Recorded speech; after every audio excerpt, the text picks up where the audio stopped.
Selamat sore, hari ke-6 karantina, 8 hari lagi semangat. Saya mau bercerita sedikit tentang kenapa saya di karantina ya. Saya di karantina itu bukan karena positif, tapi karena di gereja kami itu ada teman kami yang kena gitu. Jadi kasusnya ini sempat heboh dan keluar juga di berita.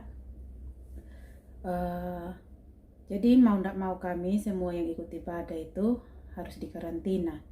Bukan hanya kami saja, tetapi majikan-majikan kami juga ikut karantina.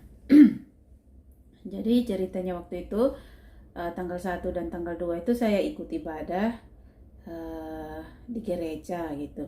Jadi tapi kan saya ikut ibadah pagi, sedangkan menurut infonya teman kami ini katanya ibadahnya siang setelah jam 12. Tapi ya karena kami berada di satu gedung gitu ya, tetap aja gitu ya. Jadi heboh sekali kami waktu itu karena satu gereja itu bayangkan berapa ratus orang kan harus dikarantina gitu, belum lagi beserta bos kami ya, jadi bisa banyak sekali itu gitu kan.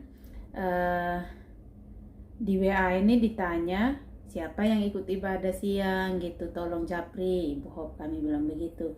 Karena saya merasa ikut ibadah pagi, jadi saya merasa kayak aman-aman aja, itu kan bukan saya tidak ikut ibadah siang gitu.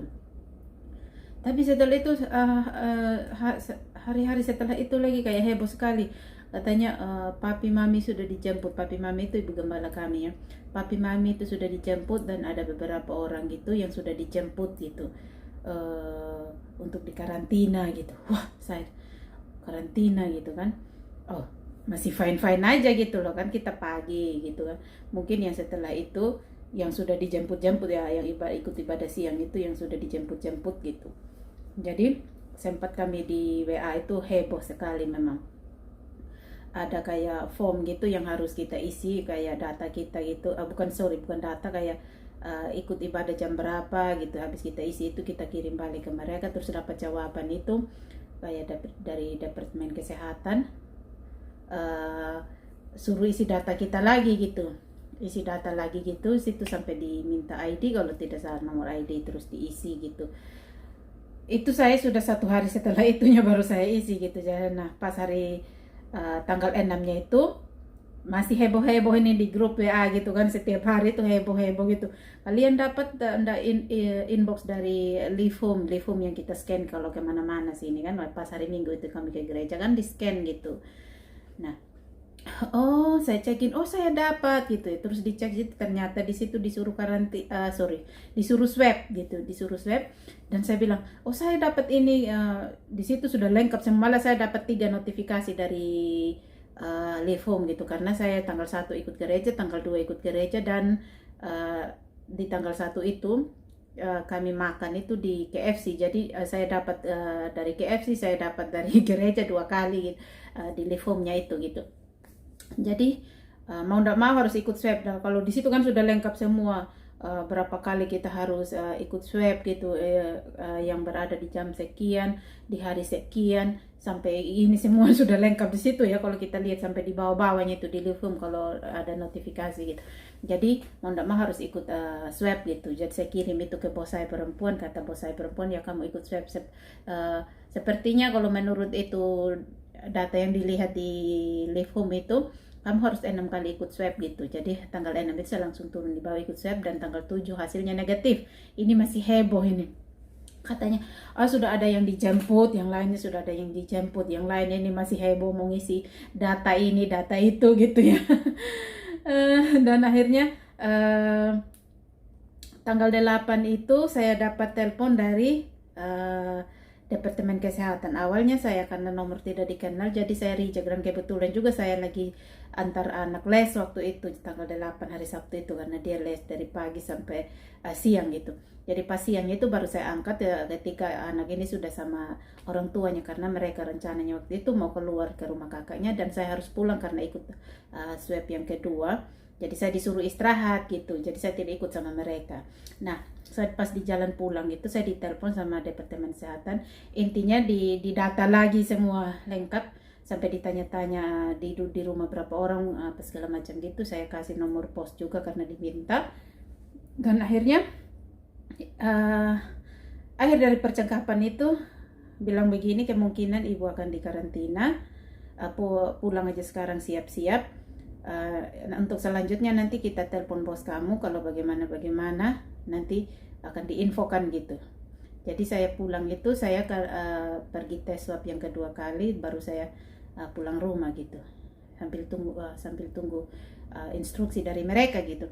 Jadi pas jam 4 itu bos saya telepon, kita disuruh karantina, siap-siap sekarang. Saya langsung shock, karantina iya. Kamu yang agak lama karena kamu 21 hari, kami cuma 3 hari. Nah 21 hari itu sudah terhitung dari tanggal 2. Jadi berarti saya sudah 1 minggu, jadi tinggal tambah 14 hari di sini gitu. Disitulah saya minta maaf ulang-ulang gitu sama bos saya. Tapi puji Tuhan dia baik sekali. Dia mengerti gitu. Ini bukan salah kamu, ini keadaan. Itu bisa terjadi sama siapa aja. Kalaupun saya keluar di luar dan seperti punya keadaan seperti itu, pasti ya ini juga gitu. Jadi tidak usah kamu menyalahkan dirimu sendiri gitu.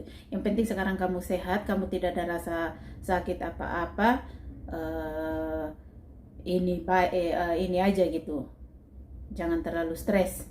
Malah mereka yang menguatkan saya. Saya bilang ya saya baik-baik aja gitu. Akhirnya mereka pulang sorenya. Situ saya sudah habis pack punya saya sendiri. Terus saya bantu mereka packing.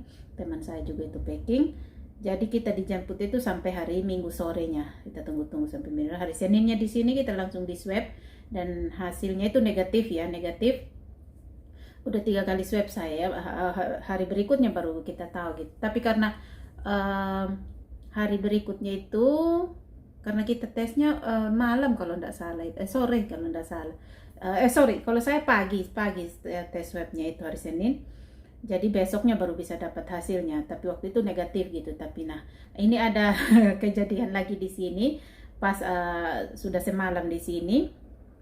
Hari kedua itu saya dicek jam 9 suhunya itu, maksudnya jam 9 saya dicek suhunya itu, katanya saya panas, tapi saya tidak dibilang gitu kalau saya panas.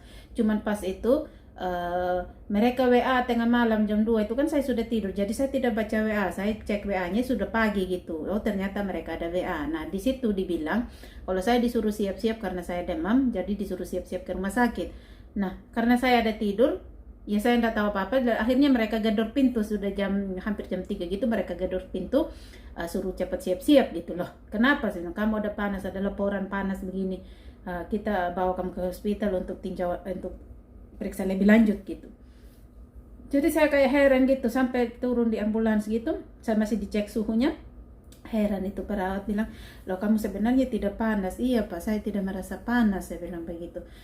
Habis itu tetap dibawa di rumah sakit. Sampai di rumah sakit ya sama, tetap tes juga, disuruh swab lagi karena bilangnya hasil swab yang kemarin itu belum keluar kan, seharusnya hari itu keluar, tapi kan masih subuh gitu. Jadi dites lagi swab, tapi tunggu sampai jam 6 pagi karena mereka harus mengirimnya ke hospital yang lain, bukan mereka di situ gitu yang ini. Jadi saya harus tunggu situ. Tes urin juga gitu. Semuanya dicek, detak jantung, katanya detak jantung kamu itu baik-baik aja, semuanya baik-baik gitu, panas tidak ada gitu, tapi kita tunggu hasilnya gitu. Jam 8 akhirnya saya ditelepon dari pihak rumah sakit yang ini, katanya kamu negatif, kamu boleh pulang balik. Ya senang dong, puji Tuhan gitu ya. Jadi itu sudah 4 kali tes itu ya, sudah negatif gitu. Akhirnya nunggu jemput, tapi karena bukan dari pihak rumah sakit yang ini transportasinya gitu ya, dari sini, dari Penny Bay. Jadi harus tunggu dari akhirnya jam 8 baru mereka jemput saya. Jam 8 jemput saya itu sudah kedinginannya di luar biasa gitu, sampai nangis lah gitu ya, suruh minta dijemput cepat ya. Tapi mau gimana lagi, mereka lagi sibuk jemput ini orang yang karantina karena masih banyak gitu. Jadi mereka lagi sibuk-sibuknya itu. Akhirnya sampai di sini itu menangis terus, masih di dalam bus itu, tutup mata menangis terus ya. Akhirnya sampai di sini mandi gitu. Saya sudah kayak kesal gitu ya. Tadi kan sudah harusnya mereka tahu kalau suhu saya itu sudah tidak panas, kenapa harus dipaksa ke bawah rumah sakit gitu kan. Saya sudah bilang saya tidak panas gitu. Dan akhirnya kan sampai hampir malam gitu saya di luar kedinginan gitu kan. Ini tidak dijemput sesuai dengan mereka katanya jam segini, akhirnya juga akhirnya sampai jam 8 gitu, tapi ya tidak apa-apa lah gitu. Akhirnya pulang, dan hari ketiga itu bos saya pulang, dan puji Tuhan anak-anak sekolah di rumah online school gitu kan, anak sekolahnya sudah tutup gitu, karena ini lagi ini sekali ya, lagi ganas-ganasnya gitu. Jadi sekolah ditutup, anak-anak sekolah online, jadi agak meringankan teman saya gitu. Jadi saya kayak puji Tuhan gitu kan, jadi tidak terlalu ribet teman saya itu gitu. Jadi terus untuk sekarang ini ya kita kayak di sini kayak ada pengajuan untuk ini memperpendek masa karantina. Jadi kita tapi harus 3 syarat gitu sebelum kita mengajukan itu. Kita harus sudah vaksin. Saya kan sudah vaksin gitu kan, sudah vaksin. Terus vaksin 2 kali iya, terus swab 2 kali negatif iya, malah saya sudah 4 kali, dan hari ini yang ke-5 kali, besok baru keluar hasilnya gitu ya, sudah ke-5 kali vaksin. Terus antibodinya harus positif katanya. Saya juga tidak mengerti positifnya itu dalam arti mungkin bagus gitu kali ya. Jadi harus, tapi dengan ambil tes antibodi ini ambil sampel darah katanya. Jadi tadi saya sudah bukan sih, kemarin sudah dikirim, jadi harus ditunggu dari mereka lagi gitu untuk mengirim ini ke tenaga kesehatan ke kita untuk mengambil sampel darah gitu ya. Harap-harap maklum, tunggu aja sampai kapan pun, sampai keluar karantina nanti tidak apa-apa. Jadi ya sumbu sabarnya di sini harus diperpanjang ya, karena mereka bukan hanya ngurus 1 orang, ini ribuan orang bisa jadi ya, bisa dibilang begitu. Jadi ya puji Tuhan saja, tetap berserah kepada Tuhan ya. Di awal tahun, duka di awal tahun gitu ya. Tetap semangat aja. Tuhan punya cara yang luar biasa, intinya seperti itu ya. Jadi buat teman-teman, khususnya teman-teman yang di sini yang di Hong Kong, kalau libur, kalau memang majikan mengharuskan kita harus keluar ya, pintar-pintarlah kita di luar sana ya, jauhi kerumunan, rajin cuci tangan, masker dipakai terus. Kecuali kalau makan yang dibuka, tapi sekarang juga tempat makan banyak yang ditutup juga ya, maksudnya dibatasi gitu. Tidak boleh masuk banyak-banyak.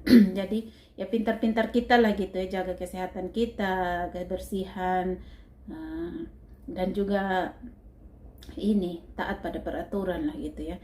Jadi ini kan ada mau vaksin ketiga gitu ya. Jadi bos saya bilang dia sudah vaksin ya, vaksin ketiga. Jadi saya juga minta supaya bos saya itu booking untuk saya vaksin gitu ya. Jadi ya puji Tuhan, ayo vaksin, yang belum vaksin lagi vaksin ketiga. Ayo kita sama-sama bekerja sama dengan pemerintah ya. Kita harus taat supaya untuk mengurangi penyebaran virus ini ya. Aduh, entah sampai kapan kita tidak tahu, ini rahasia. Jadi biarlah ini menjadi rahasia ya, harapnya sih tidak ada lagi gitu ya sebenarnya di tahun 2022, tapi ya di awal tahun malah kita dapat musibah seperti ini gitu ya. Tetap semangat aja gitu. Tuhan Yesus baik, hanya bisa bilang begitu saja ya. Oke, sampai di sini aja dulu ya. Nanti kapan-kapan lagi kita bercerita. Oke, selamat malam, Tuhan Yesus memberkati.